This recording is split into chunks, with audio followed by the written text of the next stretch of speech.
Mayong adlaw katawhan sa Dios sa Archdiocese sa Osamis. Sa ngalan sa tong kalahuron nga Arsobispo, si Archbishop Martin Sarmiento Khumuwa Didi, ug sa kahugpungan sa tibuok kaparian dinhi sa lokal nga simbahan sa Osamis, kini nausab si Reverend Father Eman Pujutan ang maghatod kaninyo sa atong pagpamalandong karong adlaw. Adlaw karon nga Sabado, Agosto 17 sa tuig 2024. Ug ana kita sa ikanapulog siyam nga semana sulod sa ordinaryong panahon dinhi sa atong simbahan. Akong pagbati sa tanan nga naminaw ni nga atong pagsibya karong buntaga ni ining atong inadlaw nga kaning tulumanon matag gikan sa Lunes hangtod sa Sabado kining atong pagpamalandong sa ebanghelyo matag adlaw busa sa atong mga avid viewers diya sa Facebook page sa DXDD ug ilabi na gyud sa atong suking tipaminaw diya sa atong FM ug AM nga radio station. Kaninyo maayong buntag. Akong panghinaot nga kamo ana sa mayong panglawas, akong panghinaot nga kamo taliwala sa mga pagsulay sa kinabuhi, naagyapon ang kaning biwa o ang kaning kinaiya sa pagka malipayon. Kay kining tanan ug inubanan sa atong pagampo o grasya sa Ginoo, ato maginisiyang malampasan, ato maginisiyang kining ma-overcome ning mga pagsulay niya na nakabahin sa atong kinabuhi. Ako usab diay nga kaning pagbati sa tanan nga taga Barangay Labo, sa tanan nga sakop sa parokya ni San Antonio Abad diha sa Barangay sa Labo. Tungod kay kagahapon, ako maning gi-mention sa akong pagmamalandong nga kagahapon, aduna ako'y duha ka kaning kapilya nga gimisahan didto ko sa Sitio Viray. Tungod kay ang mga sakop sa maong kapilya, although ang patron nila si San Isidro Labrador, apan ang mga sakop sa kapilya dito sa Sitio Biray, nagdebosyon man po sila kang Senyor San Roque. Nya kagahapon mao man ang kapistahan ni Senyor San Roque. Busa dito ako, nagmisa ako kagahapon dito sa Sitio Biray sa may alas 9 sa buntag. Unya pagka alas 11 ningadto ako sa Purok 5 sa Barangay Labo tungod kay dito ana may kapilya unya ang maong kapilya gidedicate man sa patron nga si Senyor San Roque. Ug ako nalipay kaayo tungod kay akong nakita nga daghan kayo ang nanimba unya nagkayusa gid ang mga katawhan, nagkayusa gid kayo yun ang kaning katawhan sa Dios nga sakop sa maong kapilya. Gani pagkahuman man sa Santos nga misa, ang matag usa nagdala man sila, nagpaambit sa ilang gasa diya sa pagkaon, sa pagdalag pagkaon, nya maoy among gisaluhan paghuman sa Santos nga misa. Nalipay gyud kaayo ko didto sa akong pagmisa kagahapon didto sa Sitio Viray, dira sa Barangay Labo ug sa Purok 5 diya gyapon sa Barangay Labo. Nalipay gyud kaayo ko diya sakop sa parokya sa Labo ni San Antonio Abad. O ako usab nga pagpasalamat sa ilang kuraporoko si Father Jestone Gonzaga nga maoy ning invite kanako sa pagmisa nining duha ka kapilya. Busa usbon ko pag-ingon, salamat kayo sa tanan nga sakop sa parokya ni San Antonio Abad diha sa Labo. Inubanan silang kuraporoko si Father Jestone Gonzaga. Mga igsoon, ang atong pagmamalandong karong adlaw atong kutluon gikan sa Ebanghelyo sumala ni San Mateo. Himayaon ikaw o Ginoo. May pipila ka tawo nga nagdalag mga bata ngadto kang Hesus aron iyang itapion kanila ang iyang kamot ug magampo alang kanila. Apan gikasab-an sa mga tinun-an kadtong mga tawhana. Apan si Hesus miingon, "Paaria kanako ang mga bata ug ayaw sila pugni, kay ang gingharian sa langit ila sa mga sama kanila. Ug iyang gitapion kanila ang iyang kamot ug unya milakaw siya." Mga igsuon, ang ebanghelyo sa atong Ginoo. Daygon ikaw o Kristo. Mga igsuon, nining adlaw nga Sabado, Agosto 17, tuig 2024, nga ana kita sa ikanapulog siyam nga semana sulod sa ordinaryong panahon sa atong simbahan. Ang atong ebanghelyo kinutlo sa ebanghelyo ni San Mateo, kapitulo 19, versikulo 13 hangtod sa 15. Nya kini siya nga ebanghelyo, sumpay ni siya sa atong ebanghelyo kagahapon nga atong gipamalandungan nga gikan sa ebanghelyo ni San Mateo kapitulo 19 versikulo 3 hangtod sa 12. Unya karong adlaw ang atong ebanghelyo mao ang sunod nga tulo ka kaning versikulo nining kapitulo ni San Mateo 13, 14 hangtod sa 15. Kung kagahapon ang atong gipamalandungan mao ang ebanghelyo din nagtudlo kanato ang atong Ginoong Hesukristo may tungod sa kahalangdon, may tungod sa kasagrado sa kaning sakramentos kaminyoon, tungod kay diha sa sakramentos kaminyoon ang naghiusa mao man gid ang Dios. Ang Dios man ang naghiusa sa lalaki ug sa babayi nga maoy gustong maminyo nga gustong mudawat sa sakramentos kaminyoon. Unya ang naghiusa ang Dios man busa ning ingon sa Jesus nga ang giusa sa Dios dili man pwedeng bulagon sa tawo.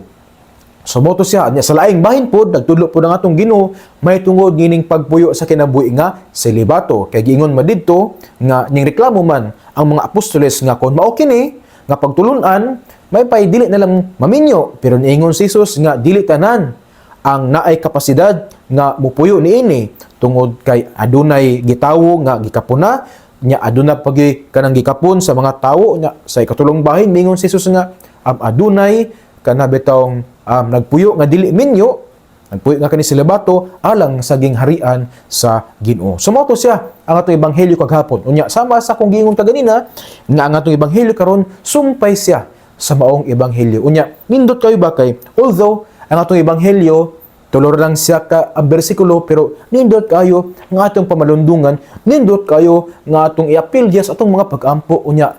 Ilabaw na gid sa tanan, nindot gyud kaayo nga ang mensahe sa mga ebanghelyo atong puy-an dias atong kinabuhi.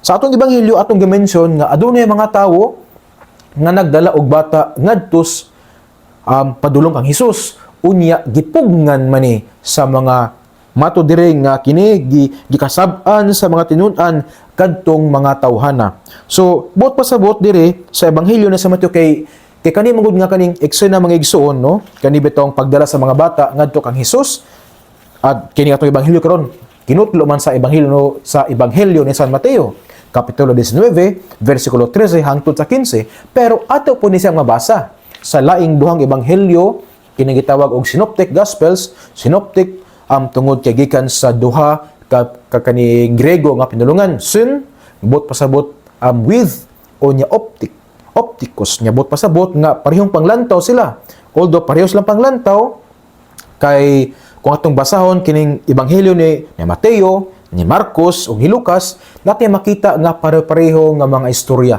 pare-pareho nga mga gipangbuhat ni Jesus pero bisan pa og sila pare-pareho pero ana gipon sila kalainan busa ang atong ebanghelyo karon ato mang mabasa diya sa ebanghelyo ni San Mateo no kapitulo 19 versikulo 13 hangtod sa 15 nya ato po ni siyang mabasa kamo nga maynaw karon pwede ninyo ni nga isulat unya paghuman sa atong pagmalandong pwede nga inyong balikon og basa ato po ni siyang mabasa sa ebanghelyo ni San Marcos kapitulo 10 versikulo 13 hangtod sa 16 unya ato po ni siyang mabasa diya sa ebanghelyo ni San Lucas kapitulo 18 versikulo 15 hangtod sa 17 usbon ko nga kini atong ebanghelyo karon nga karong adlaw nga kinutlo sa ebanghelyo ni San Mateo kapitulo 19 versikulo 13 hangtod sa 15 ato pong mabasa ni siya diya sa ebanghelyo ni San Marcos kapitulo 13 hangtod sa 16 unya sa ebanghelyo ni San Lucas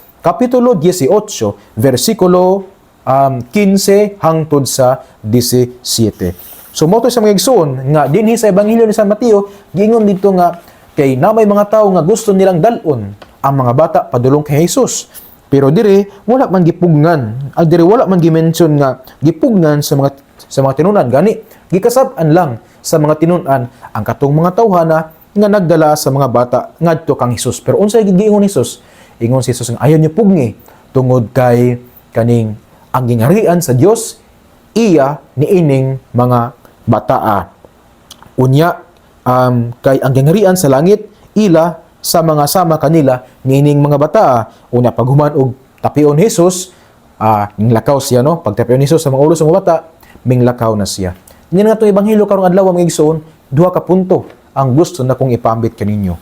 Una nga punto, kani bitawng nindot kayo nga atog yung paningkamutan ug puy-an ug kaning paningkamutan nato nga puy-an sa atong kinabuhi, kaning pagka ato ang dependent ngadto sa Ginoo.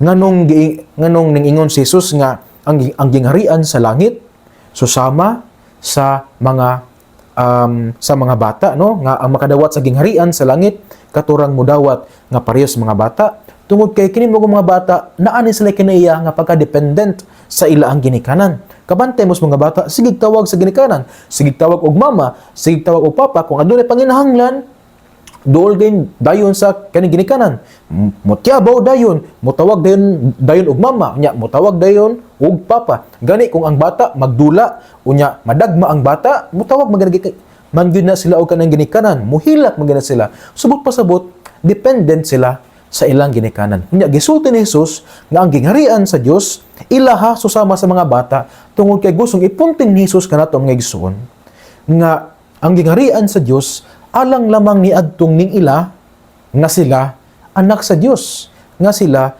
mga anak sa Ginoo, unya ang Dios mao ang amahan. Unya kung anak sa Dios, ana gid kining pagka-dependent ngadto sa Ginoo, nga mao ang atong amahan. Unya hindot kay ba kay makaingon ta nga nganong kinahanglan magitang dependent sa Ginoo?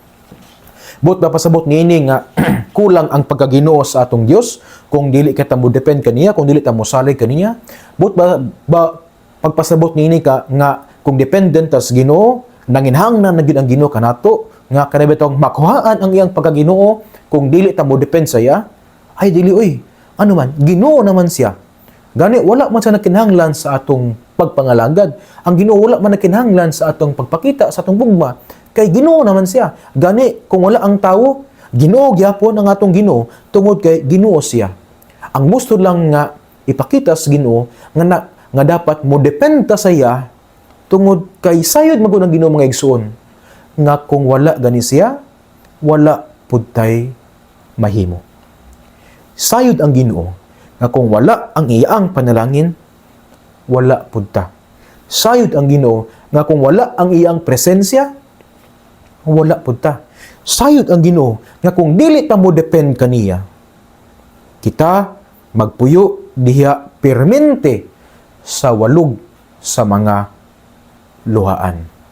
Tungod kay ang Ginoo lamang ang makahatag kanato sa ato bitawng kinailamnan nga panginhanglan sa kinabuhi. Ang Ginoo lamang mao'y tuburan sa atong tinuod nga kalipay, ug ang Ginoo lamang ang kanabitong makaantigo nga muhupay diha sa atong mga panginhanglan, pangagho, mga panghidlaw, atong mga gipanghidlawan diha sa kinabuhi. Ang Ginoo lamang ang makatagbaw nini. Maunang sayod ang Ginoo nga kung wala siya, wala po ta. Maunang gipakita kaniya o gipakita kanato karon pinagi sa atong ebanghelyo na susama nga ang bata dependent kayo sa iyang mga ginikanan. Kita pud usab mo depend pud unta tas Ginoo, manginahanglan pud unta tas Ginoo, dili tungod kay nakinahanglan ang Ginoo kanato, apan tungod kay kita mo nakinahanglan sa Ginoo. Kay kung wala ang panalangin sa Ginoo sa atong kinabuhi, dili pud ta kanaptang wala pud tay makabot sa atong kinabuhi. Ug kung aduna man tay makabot sa atong kinabuhi, kining atong makabot, dili pud ni siya makapalipay kanato, dili po na siya makahatag kanato og tinuod nga kalipay. Kay ang tuburan sa tinuod nga kalipay mauman ang atong langitnong amahan. Busa mga igsuon, kamo nga naminaw nako karon, ako nga nagsulti kaninyo, hinaot nga atong batunan kita unta sa kanunay mo depend diha sa Ginoo. Tungod kay kung wala ang Ginoo, wala pud ta. Kung wala ang panalangin sa Ginoo, wala pud ta. Nya kung wala bitaw ang bendisyon sa Ginoo, kini nga atong mga pagpaningkamot kawang lamang. Karon sa kalibutan, daghan na kayo ang dili mo depend sa Ginoo. Daghan na kayo ang dili mo tuo sa Ginoo. Daghan na kayo ang dili mo tawag sa Ginoo. Unya, daghan na pug kaayo ang nga sa ilang kaugalingon, dili sila mo ila nga sila anak sa Dios. Gani unsa gipangbuhat sa uban, gipang salikway man nila ang Ginoo. Unsa gibuhat sa uban, wala man nila tuohi ang mga pulong sa Ginoo. Unsa gibuhat sa uban, wala man sila naminaw sa unsay gisultis Ginoo. Sa unsay gisultis Ginoo diha sa pagampo, diha sa pagbasa sa balaang kasulatan, tungod kay wala na sila miila nga sila anak sa Dios. Musa mo ni mga igsoon nga susama nga ang bata dependent kaayo sa iyang ginikanan, kita pud usab mo depend pud unta ta sa Ginoo tungod kay kita mga anak man sa Dios. Ug ang Ginoo lamang sama sa akong ginaingon diya sa akong mga pagpamalandong, diya sa akong mga homilya sa mga misa, ang Ginoo lamang gayud ang makatagbaw sa atong mga kagutom ug mga kauhaw. Mao na nga kung kita nangandoy nga kita makasulod sa gingharian sa Dios, kita kinahanglan nga kinibitang baturan nato, kinibitang kinaiya sa pagka-dependent ngadto sa atong langitnong Amahan. Usbon ko, dili tungod kay nanginhanglan nato ang Dios, dili tungod kay dili na sa Dios kung dili ta moduol kaniya, dili tungod kay kulang ang iyaang pagka-Dios kung dili ta mo depend kaniya, dili ni siya mao. Kinahanglan mo depend tas Ginoo tungod kay sayod ta sa atong kinabuhi. Nga kung layo tas Ginoo, nga kung wala taming ilas Ginoo diya sa atong kinabuhi, unya diya sa atong kinabuhi, wala bitaw nato kanang gi-align ang atong kinabuhi isip mga anak sa Dios.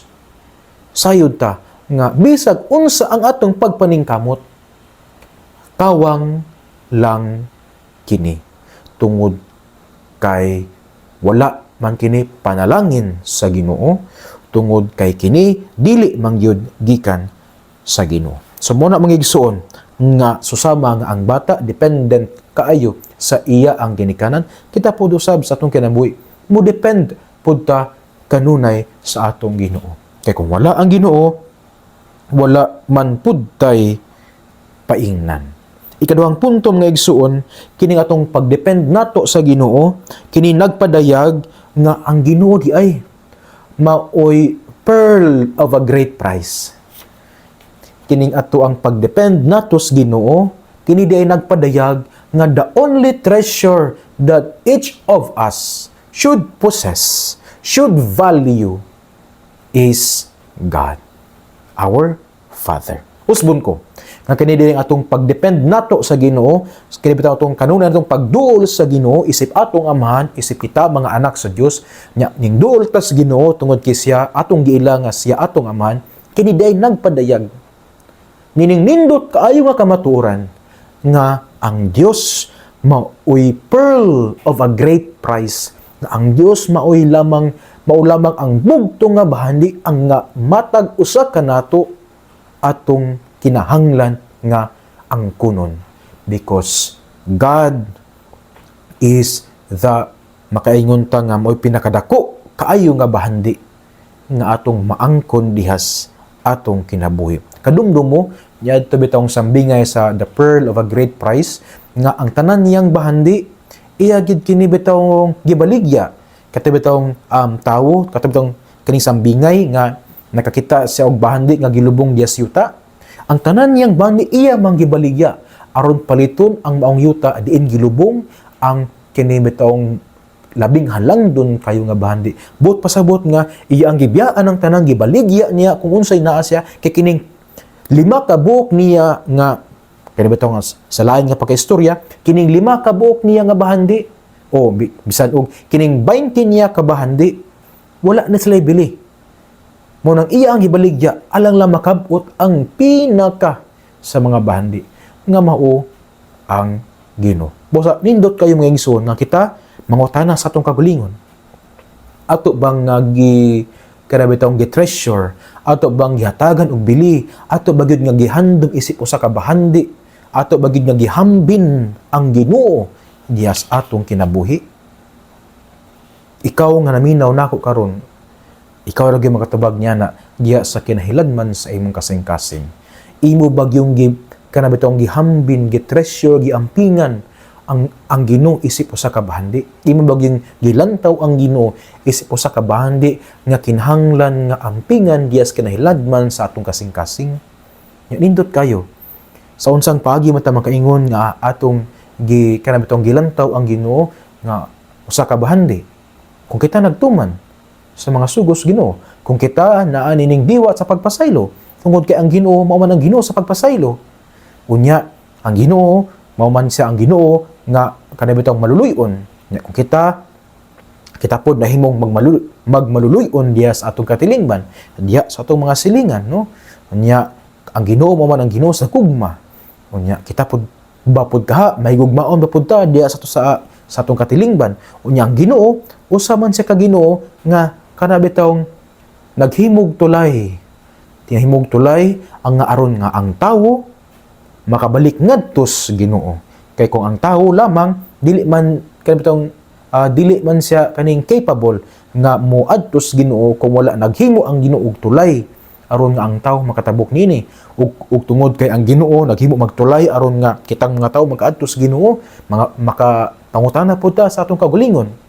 Kumusta man pud ang tulay gikan sa imong kasing-kasing padulong sa Ginoo?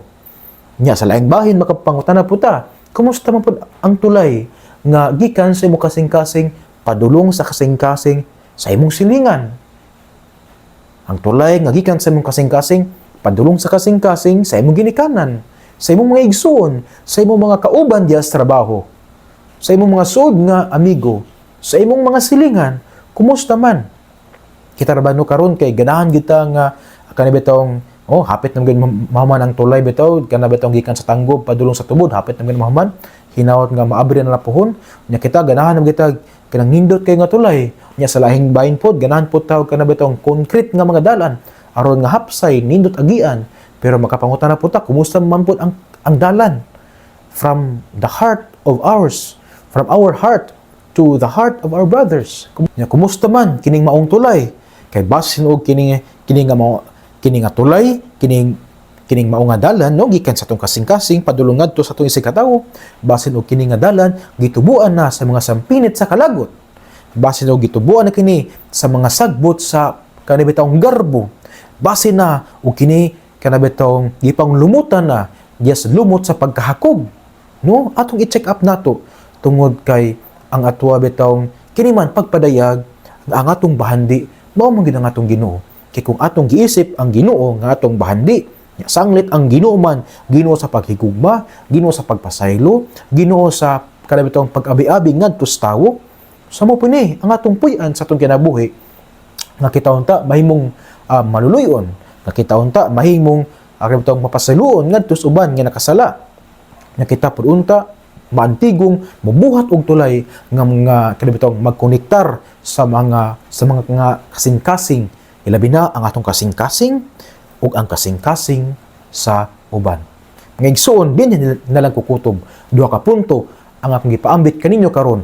Unang punto nga sa atong ebanghelyo no sa atong pagpamalandong sa ebanghelyo ni San Mateo kapitulo 19 bersikulo 13 hangtod sa 15.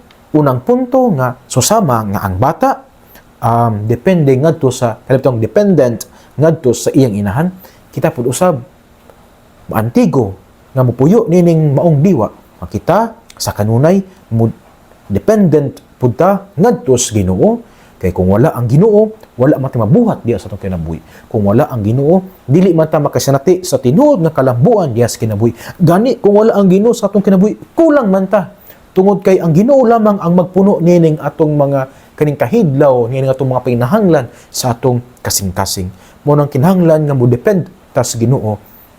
Tungod kay ang Ginoo mao man ang atong amahan, nya kita mga anak man ta sa Dios. Ikaduhang punto mga igsoon nga kining atong dependence to God, nagpadayag ni siya nga ang bugtong bahandi nga kinahanglan natong maangkon sa atong kinabuhi mao gayud ang Ginoo. Unya kung kita diya sa atong kasing-kasing ning ilata nga bahandi nato ang Ginoo, atong puy-an unsa ang atong Ginoo. For example, kung ang Ginoo maluluyon, kita pud usab maluluyon diya sa atong katilingban, sa atong kasilinganan, sa atong gagmayng simbahanong katilingban, diya sa sakop sa atong kapilya, diya maski na diya sa lugar kung din kita nagtrabaho.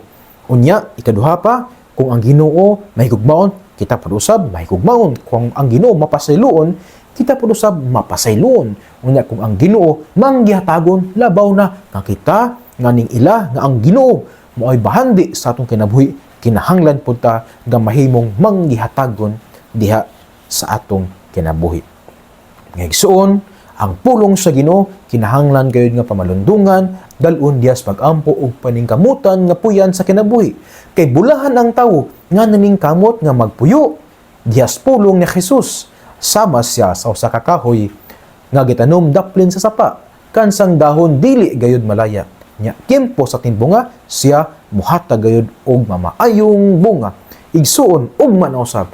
So dili pa rin ako nitapuson kini akong pagpamalandong karon unyang dapit no sa may alas 8:30 sa buntag hangtod taman sa hapon mga alas 2:30 sa hapon ako moadto diha sa parok sa kaning Quasay Parish diha sa Saint Vincent de Paul Quasay Parish diha sa Barangay Tinago kay mohatag man ako og renewal ngadto sa mga lay ministers. So mahitabo na karong adlaw sugod sa may alas 8:30 sa buntag hangtod sa may alas 2:30 sa hapon. Unya pagka alas 3 pod sa hapon o alas 6:30 ba to pagkahimuon na kaning Holy Spirit Mass sa ato ang college seminary diya sa Banyadero, Ozami City nga mao ang St. John Paul II College Seminary. So ang mangulo sa maong misa mao ang atong halangdon nga Arsobispo si Archbishop Martin Sarmiento Kumuwadidi uban sa mga kaparian nga na-assign sa senaryo uban usab sa mga kaparian sa lokal nga simbahan sa Osamis. Busa hangyon ko kamo nga kini atong pagabuhaton karong adlaw atong iampo mag-inampo ay kita sa matag usa atong dalon gayud ang mga panginahanglan ug pag-ampo sa matag usa ngadtos Ginoo kay mao man kini ang atong baruganan isip mga anak sa Dios ang magdinal-anay sa mga panginahanglan sa matag usa ngadto sa tiilan sa atong Ginoo. Uban sa pangaliya sa atong mahal nga Birhen Maria nga atong gitawag mga misamisnon nga ang Birhen sa kuta, ang Ginoo unta magapanalangin kaninyo kanunay sa ngalan sa Amahan ug sa Anak ug sa Espiritu Santo. Amen. Maayong adlaw kaninyong tanan ug ki Dios les siempre bendiga.